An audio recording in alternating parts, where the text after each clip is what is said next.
service was so impressive. Like, and people say it, customers come in and they're like, what are you guys on? You just seem so happy to be at work. And hopefully we can spread the message so every place else has just as good a service as we do too, which would be nice. Treating your customers like royalty. Well, we definitely have been treated like royalty today. We're very pleased. Hit it, hit it, hit it, hit it.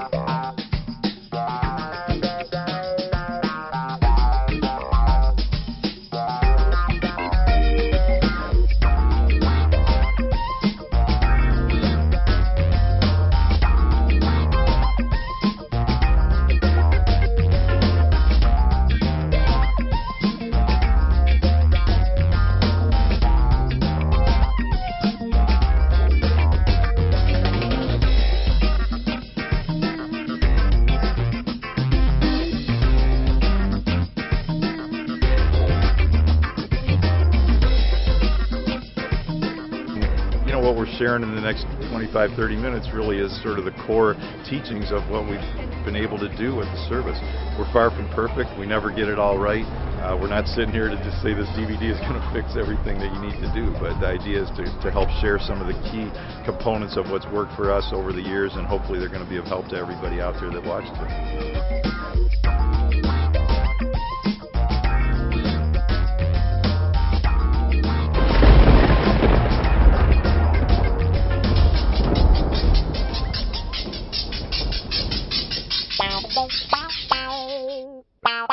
Good customer service is sort of misleading. I shouldn't say customer service. I should say just good service, because there's the guests, of course, who need good service, but it's to your coworkers. If you're not pulling your weight, or if you see that they're a little down, good service is helping them have a better day. It doesn't necessarily mean somebody who's buying something from you. It could be a coworker, it could be a vendor, it could be a manager, whatever it is. You really need to respond to whomever you're dealing with as much care as you would want them to deal with you. And if you're not doing that, then you're really falling short of any kind of service at all. Well, I think you deal with service on every level. So service within our coworkers, customers that come in the back door. We receive customer service from our fellow Zingerman's employees, really. And we use the same kind of tactics and the same kind of steps to make us happy, you know. We give great service first internally within, because the most important thing is treating each other well, so we're able to then give great service to our customers. And so everyone's our customer. My fellow servers, bussers, everyone behind the line, and every guest who walks through the door, anyone who wants to use the restroom, or anybody, staying for a $200 sit-down meal is our customer. So. Good service is definitely not just for customers. That's one of the reasons I love working here, because it's just this community of great people who are really good to each other, always offering to get things for each other and just making sure everyone's doing okay, and, having a good time, helping out, definitely doing the extra mile for people you work with just makes the environment that much better and happier and easier for people. I think even the customer service from the Zingerman's point of view is spread towards the community involvement and the charities and the foundations and the food gatherers and all the kinds of things that we try to give back to the community. That, in a sense, is customer service too, I think, in a lot of ways, and that attracts people to us. It's everything. It's being respectful and helpful to everyone around you.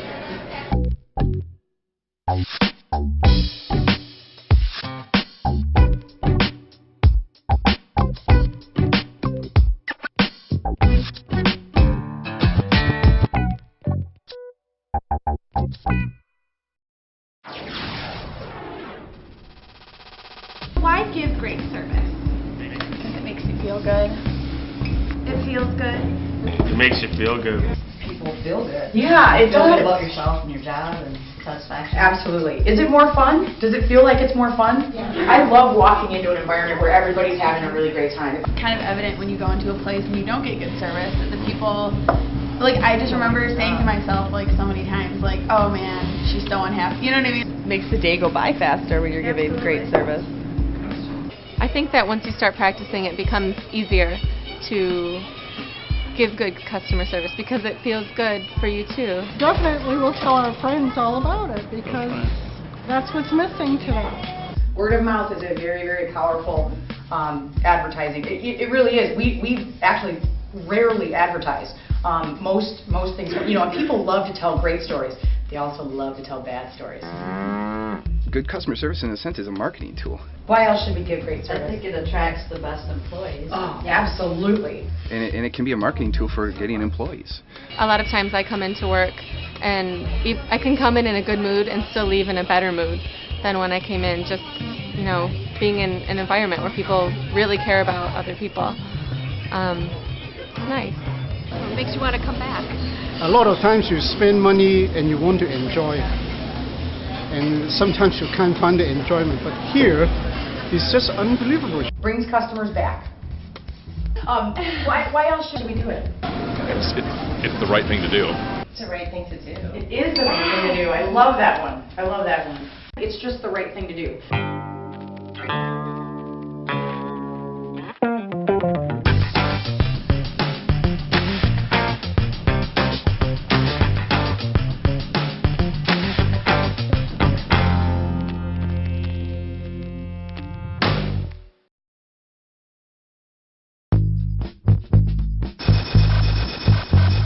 Have you ever interviewed for a job and had them say, "We don't care about giving good service here"? Why is it so hard to find great service when everyone agrees that that's how to be a successful business? Because no one really tells you what it is. Zingerman's has just a culture of being extremely explicit. This is hard because it's every time, and sometimes you're interacting with 50 guests in an hour, and every single one of them need that good service. And so if you do it 48 times, that means 2 of those guests are not getting good service. And so that means that every single person needs to be greeted, you need to get them what they need and what they want. And that's really can be exhausting. You got to clean up a spill, someone just knocked over a cheese display, and there's 3 people calling on the phones, and you need to greet a guest with a smile and get them what they need. That's hard. Do you have any other ideas about why it's hard to find great service? It does require more energy. Doing things gladly for other people requires more energy at times. And thinking, just always being on top of what you could do for the next, that requires a lot of energy. There are times when, we're going to be as nice as we can possibly be to a customer, and they will be expertly rude, and that's not fair. But Ari always says that fair is another planet, and we're not on that planet. Is the customer always right? I was going to add, I think... Wait, what? No, but they think they're right, and we want them to be able to be wrong with dignity. We never want to bring them down about it. I also think it's hard to find great service because I think that people in the service industry have a really hard time letting go of the need to be right. I think if you need to be right, that you don't belong in customer service. We've said that the customer is always right, and that's not true. It's not true, but the customer always thinks that they're right, and that's far more important. I always tell people, if you can get your arms around the fact that giving great service isn't fair, and you can accept it and be at peace with it, your job will be infinitely easier. If you need to be right, you are in the wrong field. Why do you think it's so hard to find great service? Like, if it's so much better and customers want to come here more, then why doesn't everyone do it? Yeah, it's not an expectation of people in most places, so they don't feel like they have to do it, They're not allowed to do it. They're coming in, clocking in, doing their thing, and then, clock out. So it's like they do what they feel like they can and they should be doing, for that day, and then they just split. So here it's totally different. I don't think people they don't take time to train. I don't think managers and businesses take time to train people. Basically, they screen you for a couple of qualities and throw you out there. People know the philosophy but don't know how to practice it. A lot of people will say the customer's always right, and it's just become this thing that people say but don't do anything with.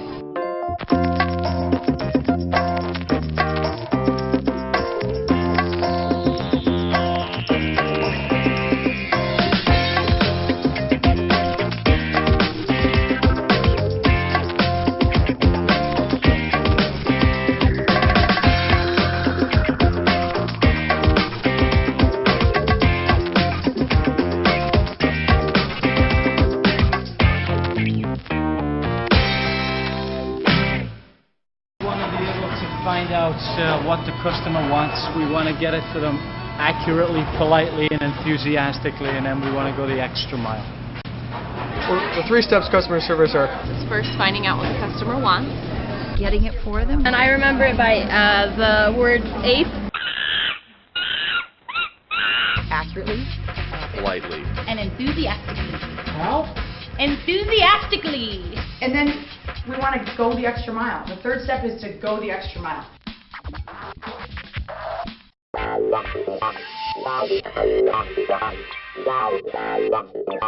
You need to find out what they want.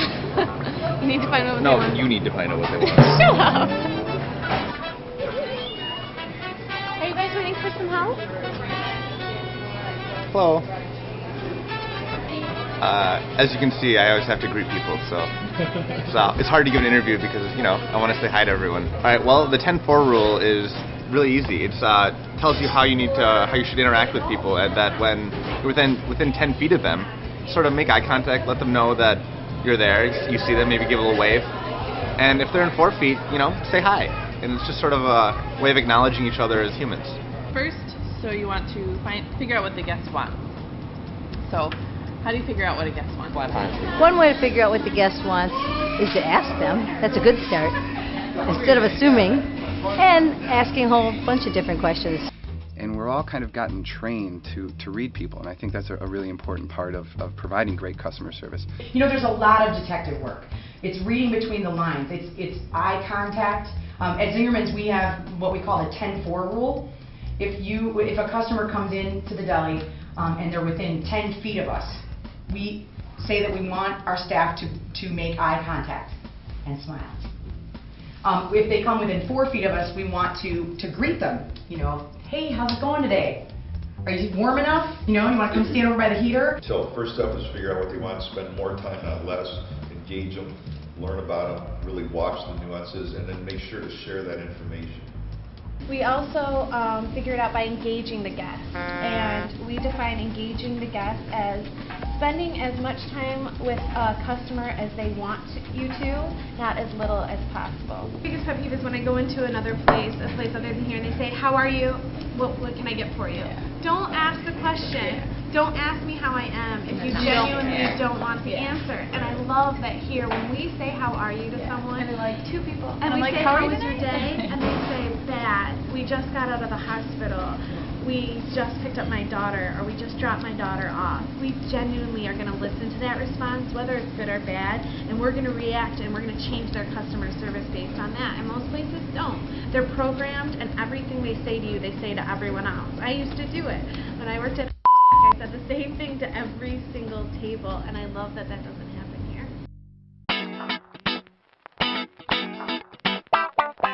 So we want to figure out what they want by using all of those tools, reading body language, eye contact, all of those things, the 10-4 rule, and we want to engage them in conversation.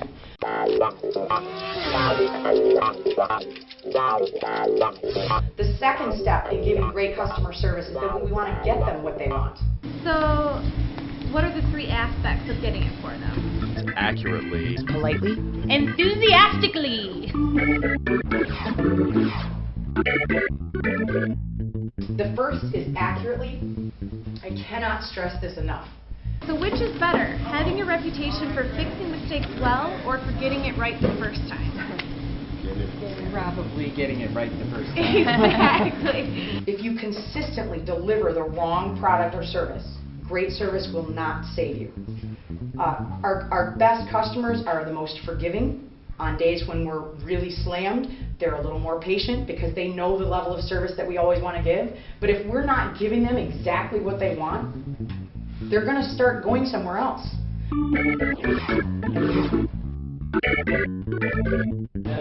To be polite is it's just all those great words that everybody's parents taught them. Say please, say thank you, say sir and ma'am.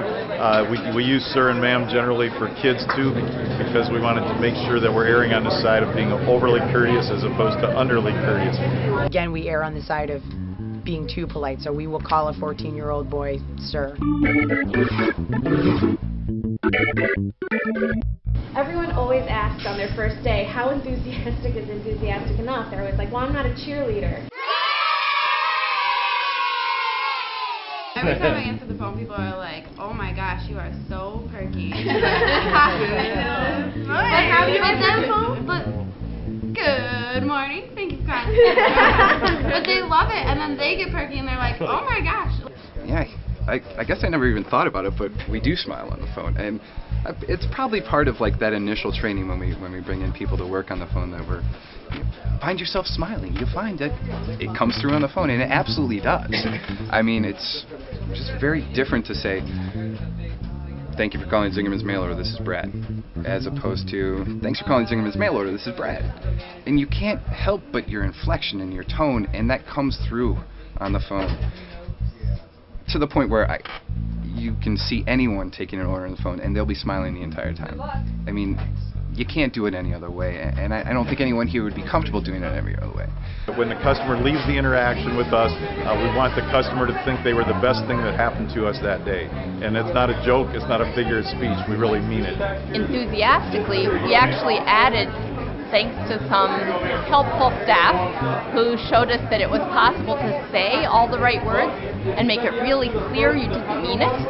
So enthusiastically means the customer has to believe that you mean what you're saying. Yeah, I definitely think that's something that sets us apart, is that you can go into a place and they can say all the right things, but the smile doesn't even hit their eyes. Yeah, sincerity is a big part of customer service, and just being genuine and contact with the person, not just, "Hi, I'm Samantha, I'm going to be helping you today, okay," and then like walks away and you're just like, "Wait, I haven't even engaged yet," like, you know. There is such a peer pressure to like give good service. Like some days I come in and I don't want to do anything, like I'm ready to just, you know, do the bare minimum, and then like I see everybody all like perky and happy, and then it like rubs off on you, like you're like, oh, okay.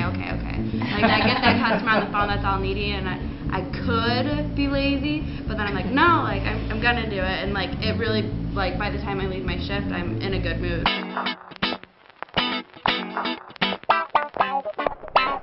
Accurately. Politely. Enthusiastically. We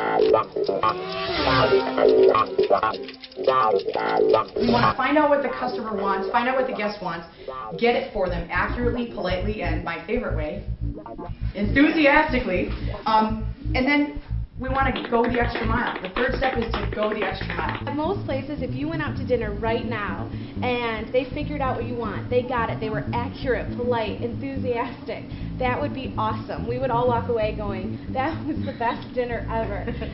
But here at Zingerman's, that's the bare minimum. That is just the basics. We add something to make it great service. We can call that going the extra mile. Does anyone know how we define going the extra mile? The way that we define going the extra mile at Zingerman's is that it is any little thing that a customer doesn't ask for that's nice. See, if they ask for it, you're actually back at step one. And this is where it can get tricky. Extra means outside of their expectation. It's something that they didn't ask for that's nice. It's often the littlest gesture.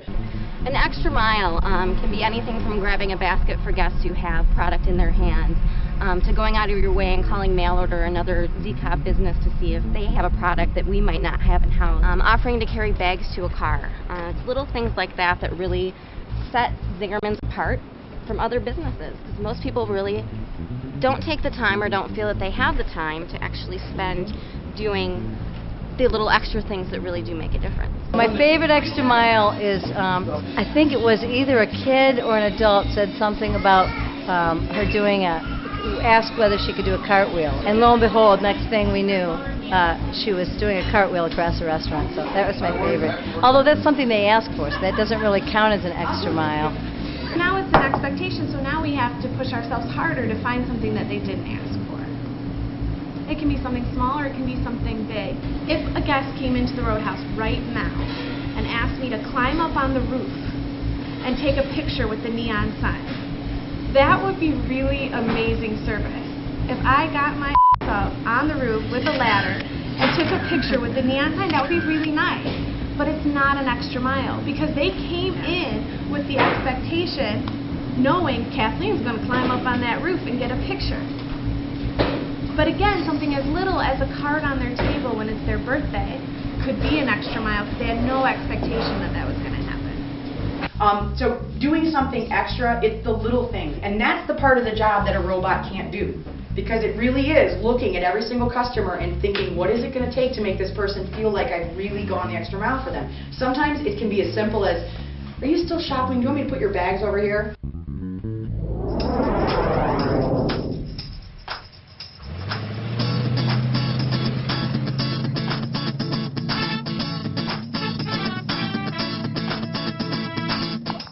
Everybody, and everybody just clap your hands. We want to be able to find out what the customer wants. We want to get it to them accurately, politely, and enthusiastically, and then we want to go the extra mile.